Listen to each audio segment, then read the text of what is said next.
हिंद एकता परिवार taxi union सदैव cab driver मित्रों के अधिकारों के लिए कार्य करता आया है।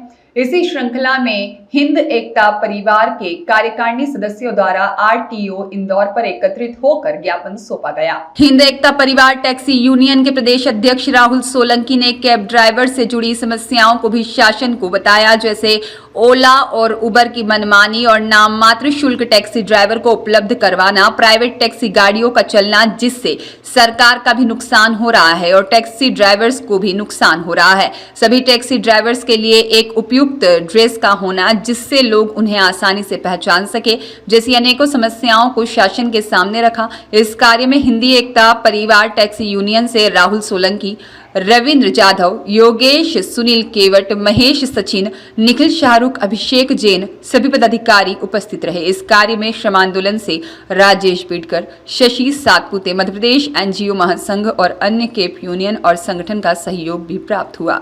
जनप्रति मंडल आरटीओ से मिला था, क्या किन बिंदुओं पे आज मांग रही है? हम सभी टैक्सी ड्राइवर हैं, हमें रेट बहुत कम मिल रहा था, इसलिए हमने रेट के लिए आवेदन दिया है और हमने वर्दी के लिए भी बोला गया है कि खाकी वर्दी जो गवर्नमेंट द्वारा करी गई है खाकी वर्दी, तो सभी भाइयों से निवेदन है, ड्राइवर भाइयों कि सभी लोग खाकी वर्दी पहनकर ही गाड़ी चलाएं और जो रेट मिल रहा है उसमें कुछ सुधार हमने आरटीओ से निवेदन किया है। उन्होंने बोला है, हमें आश्वासन दिया है कि हम कुछ सुधार करेंगे।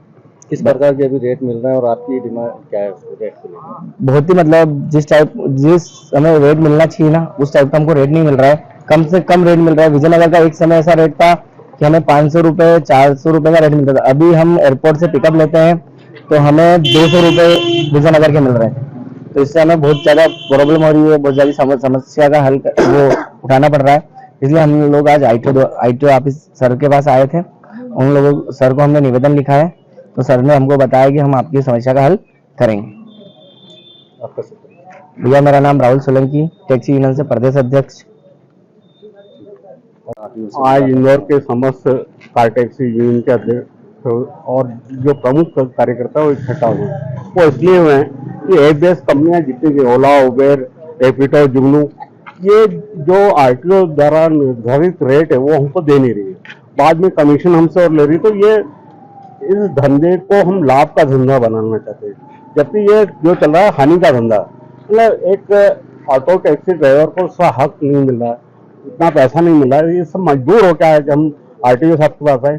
आरटीओ साहब को हमने ये कहा है कि सबसे पहले तो आप रेट बढ़ाएं, क्योंकि 2008 से रेट बढ़े नहीं है, जबकि बीमा का रेट बढ़ा है, फिटनेस का रेट बढ़ा है, तमाम इतने सारे रेट बढ़ चुके हैं, पर हमारा रेट 2008 से बढ़ा नहीं है। तो हमने निवेदन किया कि 2025 से 2025 के अनुसार रेट हो, क्योंकि पार्ट्स के रेट बढ़े हैं, टायर के रेट बढ़े हैं, हर चीज के रेट बढ़े हैं, तो हमारा किराया ज्यादा होना चाहिए। तो आरटीओ साहब ने निवेदन को स्वीकार किया और हमको कहा कि आप जो रेट चाहते हैं आप बना के हमको दे दीजिए, जितना उचित होगा, जितना संभव होगा वो कर देंगे। तो दूसरी बात ये हुई कि आज हमारी पहचान शहर में नहीं है, कुछ भी नहीं है, क्योंकि हम वर्दी नहीं पहनते, हमारी कोई वर्दी नहीं है। तो हमने आरटीओ साहब से निवेदन किया कि हमारी निर्धारित एक वर्दी होना चाहिए, जो इंदौर में कार टैक्सी ड्राइवर एक भी नहीं पहनता।